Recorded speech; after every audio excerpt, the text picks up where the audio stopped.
Hi everyone and welcome to Motographer channel. I'm Barry Sia and welcome to my riding road trip part 3 where we are going to talk about packing and about luggage structure for your motorcycle. So packing is actually quite straightforward, but then when it comes to keeping your stuff intact on your bike, so when you reach you won't have things flying off. So this is what we'll touch on today.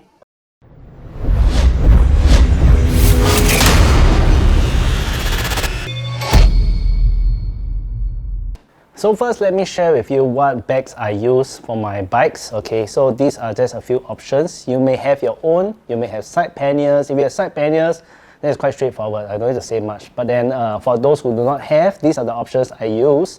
So the first one I use is the Kriega with the hook stuff. So I can show you. So this is my Kriega. Okay, this is a 30 liter. I got a 20 liter one, but it's a different brand, Ugly Bros, and another one that is 10 liter, which my friend passed it to me. So basically, right, all these are modular, okay? So it has actually this type of hooks, okay? See, this type of hooks that you can actually hook onto the bike, which for my case is that for my Hayabusa, I have fitted on the strap for the Kriega loop. And for my Super Sport, it already comes with the loop, so I can just take out from my seat and I just hook it on. So it's actually very simple.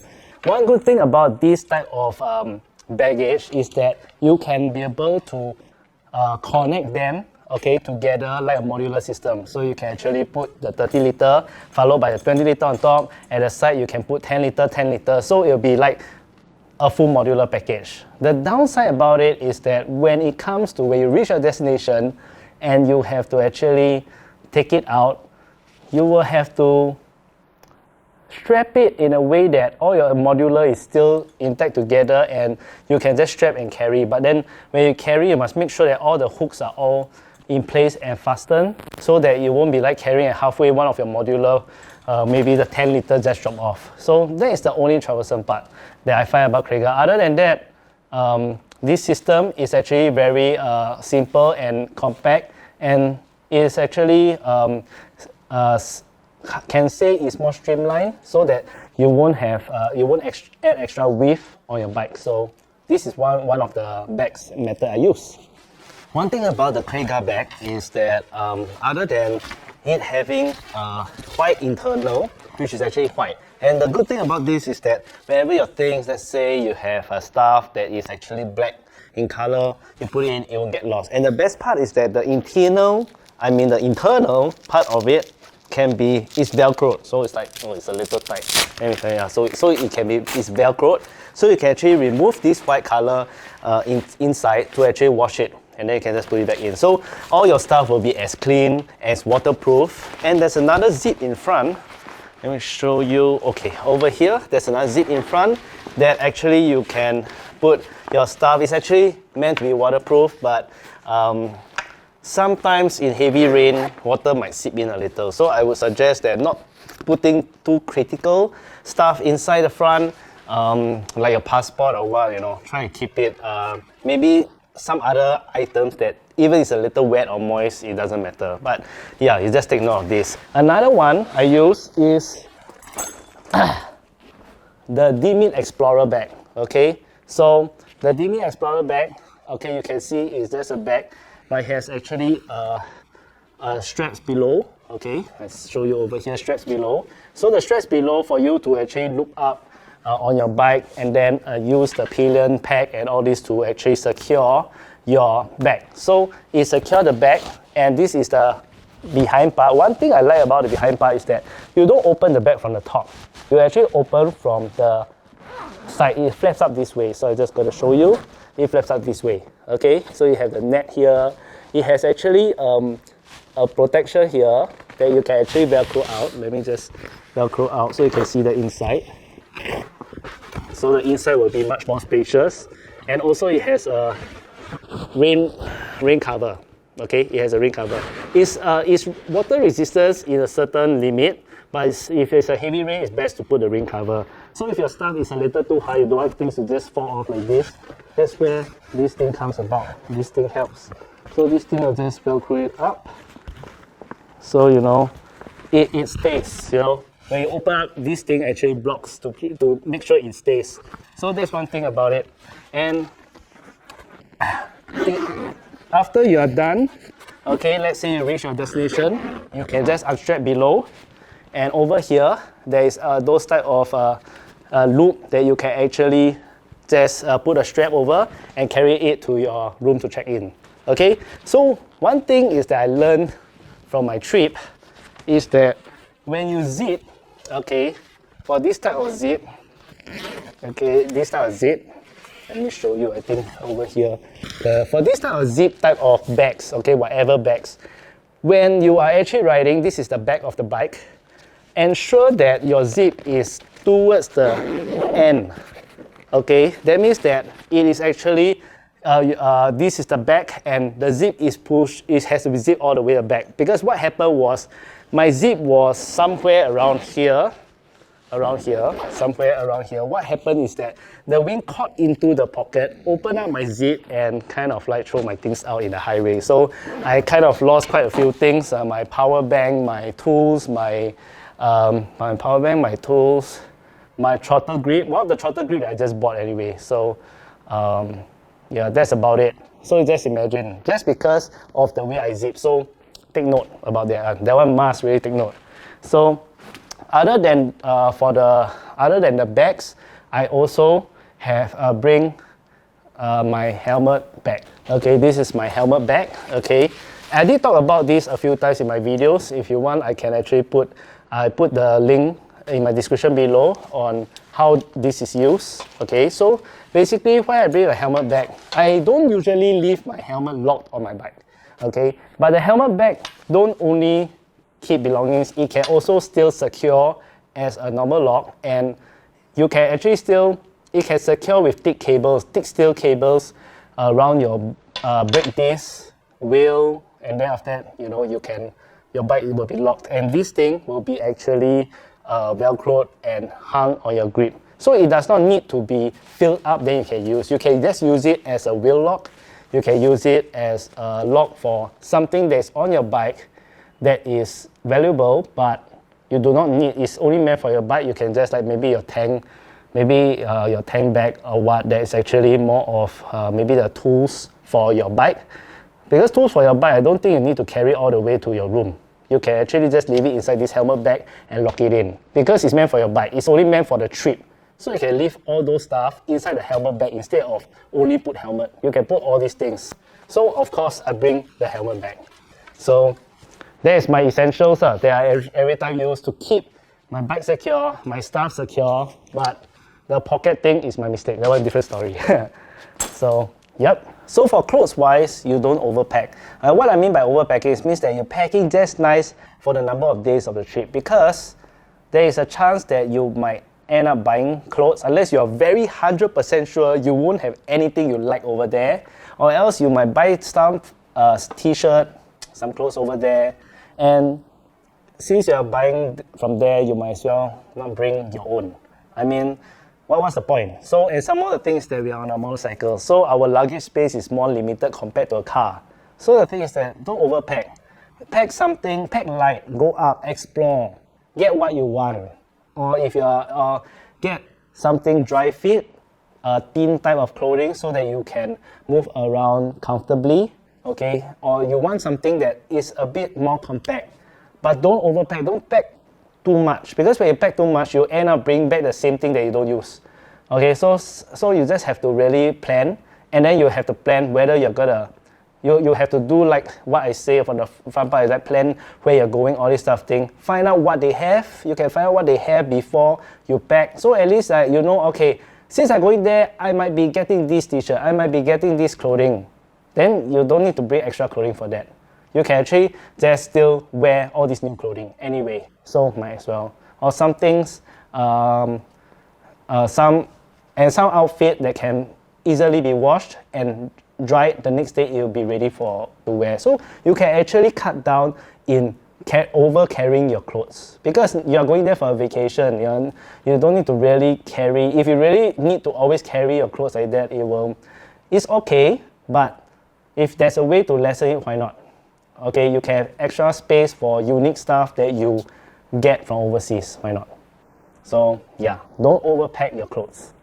And for power banks, of course, you need your stuff, your things, your cameras that you have, okay, to be charged up. Usually batteries an issue, so I got this power bank. Okay, I got this power bank from Simin Square. Okay, one thing about this power bank is like it is just a normal power bank with high wattage, but one thing I like about it is that it actually comes with the cables connected already.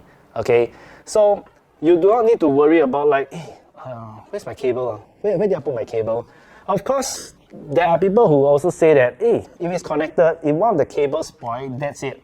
But actually, over at the side, there is actually a USB port. So, you know, you still can use your normal cables. But I like this setup in a way that it is much more straightforward. I can just use it as and when I can just pull out. I don't need to like dig out for my cables. But I do bring spare cables as well, but you know, I don't dig for my cables. I can just straight away use it. And this one, I can put it in the leg pouch that I have. So it's actually sleek, small, and easy to carry around. And now for the camera gears, okay? Because we love to capture moments in our touring trip. And one thing about it is that now phones are much better, okay? So handphones, they are much more advanced. It's actually, you can actually have blur background. It has a kind of a few apps that you will have actually a nice deep depth of field. So your photos will be outstanding. There's a lot of apps that you can do editing with. But when you actually travel, it is best that you travel light, okay? Because if you carry camera gears or something that you want to capture your moments of, and they are too bulky, you won't end up using them, okay? There was one time I actually brought my DSLR to a road trip and a point and shoot camera. End up I used a point and shoot camera more, but the time was around, I think around 2008, 2009. So phone cameras aren't that good at time. So I brought a camera instead. So you can just imagine, because if something is too bulky, you won't really take it, while the point and shoot camera is just like you can just slide it in your pocket. So now, yeah, phone can do a lot of cool stuff. So I would recommend, of course, phone. But if you want, sometimes that you want to have some shots with better quality and you find that, oh, maybe I want to do prints in future, or maybe I want to do a bit more in-depth editing, then I usually use my Canon M50. So this Canon M50 is like less than 1,000 Sing dollars, okay? And it is actually very useful. It's small size. If you want to shoot video with it, it can shoot up to 4K. But currently I'm using the Sony ZV-1, so also can shoot in 4K. But overall, this is good. I find that this camera is good also because, you know, it has a built-in flash, you know, just like this. So, you know, sometimes in low light situation, well, this is useful.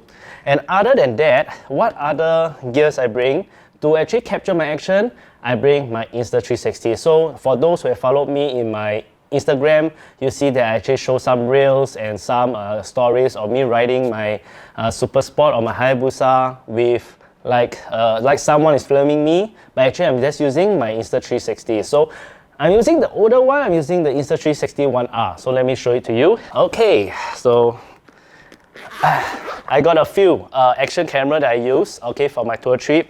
But this is what I use frequently recently. So for those who actually see my video, you will see that I have a remote, something like this. This is a GPS remote that actually I put it at my right wrist. Actually, I can put it on my left, but my throttle is on the right. And then I put it there. And you can see over here, there's actually a slight, I'm not sure if you can see, there's a slight dent down. There's a dent. So I don't need to see the remote while I'm actually recording. I can just feel it and just press record on the move. And this is the size of the camera. So you can see that this 1R is just like GoPro, okay? It's very small.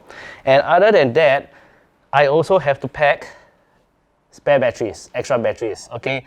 It is good that whatever you want to capture your moments, you have enough batteries and also enough memory cards, okay? The SD cards you use I would recommend for long trips, maybe at least 128 gig per micro SD card, and your SD card must be a fast one. You know, don't get those much slower ones. I can just get those that is actually recommended by the brand themselves. So this is one of the gear I will bring. The second gear that I will bring, the second one is also similar.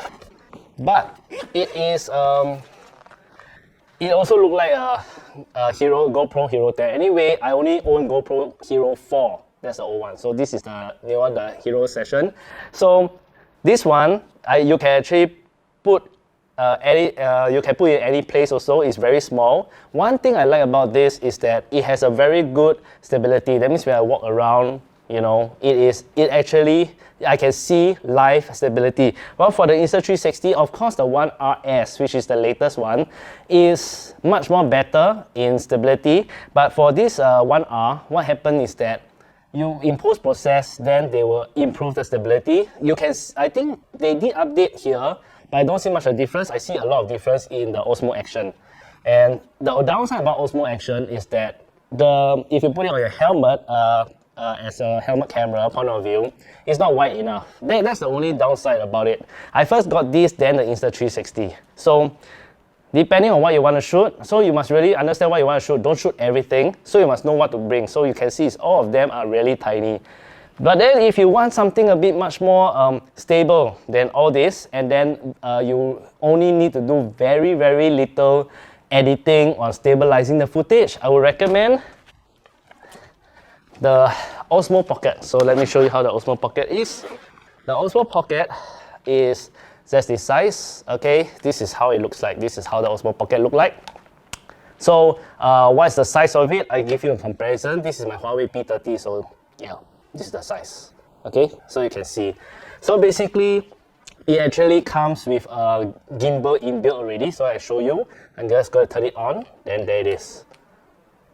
There. So, you know, it is very stable. Okay, I want to move up, move down, you know, it's very stable. And this small little camera, Osmo Pocket, also shoots 4K. So if you are into 4K footage, yeah, this is awesome. And this do tracking, but then this is the Osmo Pocket 1. I would recommend you to get the Pocket 2 because the Pocket 2 is wider in point of view. So it's just like this. Then you can just put in your pocket and then you just record. Okay, for my helmet camera, I use the Hero Session 4. So you can see the Hero Session 4. Okay, the thing about the Hero Session 4 is that, yes, it's very compact, okay? But why I use the Hero Session 4, I mean, I have the 360 video. I mean, the camera, I got a very wide angle, but the 360 is very wide, but it's recording 360. So the footage is massive. And the second thing is that my Osmo, the 4K module that comes with it, and the 4K and the module of the Osmo Action itself do not have that wide. So you will only see part of me riding. You won't see the bike I'm riding. You cannot really see much more. So I love the GoPro Session. Even though it's an old camera, it's actually very compact, squarish, and other than the cage, okay, the cage that is not easily available, I can actually get it from Shopee, Lazada. It's actually quite cheap, but it's quite hard to find. And it has already discontinued. I don't know why, but I find that it's actually very useful. They should have carried on. So there's also Hero Session 5. So I'm using a 4, and the Hero Session, this one I got second hand for $150. So it's not expensive for the way it works. And I find that even though it's only recording at 1080, that's the full 1080, other than that it's 1440. I find the 1080 is actually good enough and it's superb. I love the quality of it. So this is how I try to capture without much wind resistance. Okay, I did try this in the Malaysia highway. Even though it's windy, this setup doesn't pull or push my helmet this way, left, right, you know. Even though my windshield, I know I have to really tuck down if I really have strong winds in front, okay? But then if I'm just riding as per normal, even strong winds, this camera won't push my helmet left and right. So that's one thing I like about this. So these are my gears that I bring. So I usually plan accordingly because some of the trips, let's say it's a short road trip, maybe it's just a breakfast ride. Then I would just, okay, I would take this and maybe I would take my 360 cam, and yeah, that's about it. You know, I will plan accordingly, okay? If let's say you're going to places with lots of tourist attraction that have very nice landscapes, then yes, I will actually, maybe I will bring more. Maybe I'll be using the Osmo Pocket. I'll be using this camera, or I will still, but most of the time I'll bring my 360 because my 360 covers everything. The downside about it is that just for my road trip alone, around, in Genting, 3 days, 2 nights. My Insta360 footage goes up to around, I think around 127 gig. Yes, 127 gig of footage. And I have to actually reframe them and edit them, you know, one by one. So yeah, that is the only downside. Well, for the rest is more direct. That means you point your camera where, then that's the footage. So one downside about that is that you need to know what is happening. So the only unpredictable time when I cannot really control the recording or pointing is usually when we are riding, especially when I'm riding. So I will use the Insta360 on my bike. Yep, so that's the type of gears that I usually bring to capture my moments. Okay, so the next thing is that what you really need is tools, okay? Okay, there's a lot of tools that is available in the market. Okay, I'm sure you can see maybe in Motor World. In Regina Specialties, it's only the bag, but you can go to a hardware store and consolidate your own tool bag, okay? Because some tools, right, okay, there is in the actual tool bag that comes with the bike.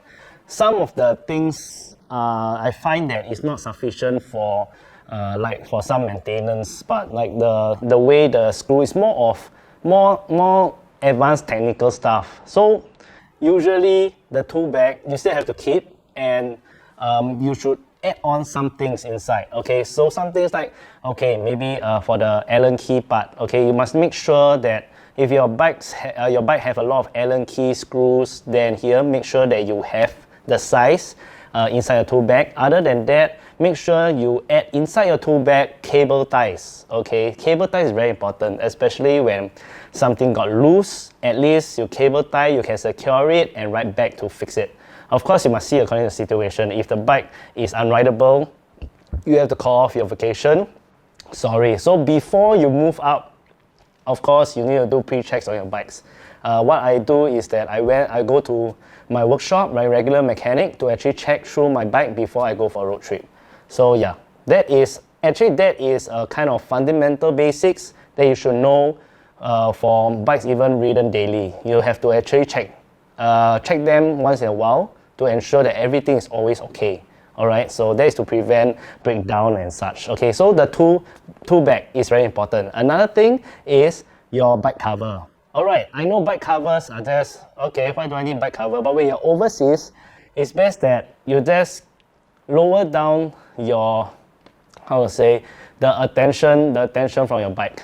I usually, when I solo ride, I usually will ride and after I lock, I will still lock my bike, put all those essential locks, and then I will cover my bike. So bike cover is best to have so that you can keep the attention off your bike. Of course, underneath the bike cover, I will usually use a throttle grip. So the throttle grip is basically a lock that actually you can get in Challenger. It's actually quite easy to get in Challenger. I got mine in Challenger. So what you do is that it actually engages your brakes. Then you lock it. So other than your handlebar lock, it locks your brakes as well. Your brakes is engaged. So because with the handlebar lock, your motorcycle can still be rolled out. Okay, so with this, it will actually engage the brakes. Other than that, I also use the Deemeed Helmet Bag to actually lock my my disc and my wheel together. So that is how much a lock that I actually use on my bike. Okay, so I would say that as long as you do your part to secure your bike, okay, at least it won't be 100% protecting your bike in a way that it won't be stolen, but it will be a very big hassle to be stolen, you know. So we cannot make things easy for them. So that's the thing. Other than that, we still have the tire repair kit. Okay, so you have to get your tire repair kit like this. Okay, so it will have the worm, okay, the worm part, the insert and all this. You just have to have this on the go, because I went to Malaysia and I punctured twice in Malaysia. So yeah, we won't know where it happens. It can be just like after the causeway, your tires get punctured. It's possible.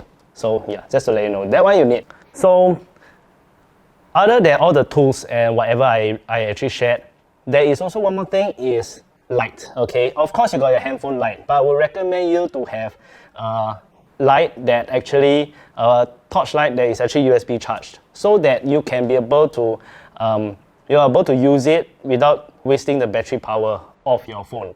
Okay, so just let me do a quick one and I'll show you how it looks like. Okay, so this is the one. So this is my light. Okay, this one is also it's like my headlight. Okay, it's for me to strap on my head. And you see below over here, you can see that there is a USB port. Let me see whether you can see it here.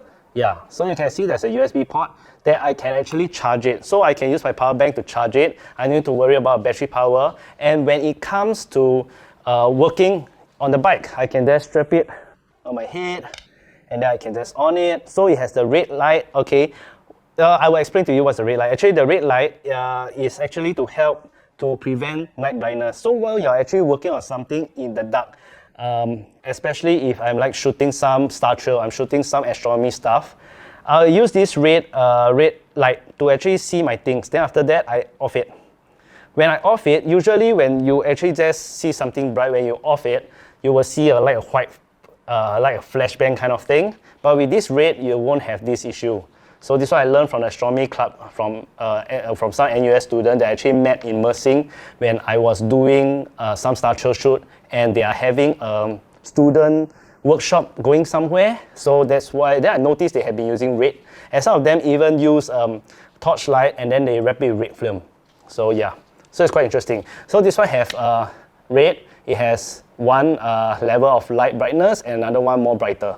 So I find that this is very useful. So it's good to have it, because especially get this something like this with the strap, because when you're working on your bike, you want to be hands-free. So with this, it actually helps you to improve focusing on what you need to work on your bike in low light, in dark areas. So yeah, this is very useful. Okay, so these are what I usually pack for my tour trip. Okay, there is slowly when you start packing and you start going for more trips, you'll get used to it. Okay, let me touch more on the security, because there's a lot of riders that actually message me when actually I share with them in my Insta story that I'm in Genting, and they ask me, you know, about they always ask me, is your bike safe? Okay, so actually for bike safety, to prevent theft, it is actually, it's everywhere. It does not need to be necessarily in Malaysia, okay? I think in everywhere, you have to have your due diligence to take care of your bike, okay? So in Malaysia, what I do is that when I'm alone, I usually will ride and I will park at places with high human traffic, somewhere close to more entrance. If in the bike lots, I mean, of course, you don't park anywhere. I mean, don't be an obstructive vehicle, you know? Then I will actually park at where the guardhouse is, near the guardhouse. Okay, being near the guardhouse and being at a lot with CCTV does not mean that, oh, this bike lots have CCTV, so it's safe. Okay, I'm sure because of some recent news that you all seen that no matter what, the CCTV might not be working and they did not repair it, so no matter what, things will get stolen, and it's still considered very far away. So it's somewhere for you to see. If you're unsure, go to the security at the mall, ask them. Ask the customer service, it's okay. Alright, because when you ask already, then you come down, you still have sufficient time. It does not mean you ask. Of course, you lock your bike before you go and ask, so to verify where you can park. Then you just unlock. It's just a bit of a hassle, but it's okay. I mean, in terms of security, we all have to do our due diligence, check it out, read more about it. And if it's a hot spot, don't be curious and say, I parked my bike there to try. I mean, don't try. Our bikes are expensive. Okay, it's not worth it. Okay, so I won't recommend you to even try it. Alright, so what else do you bring for your road trip? So feel free to comment below, and I'll see you in my next video.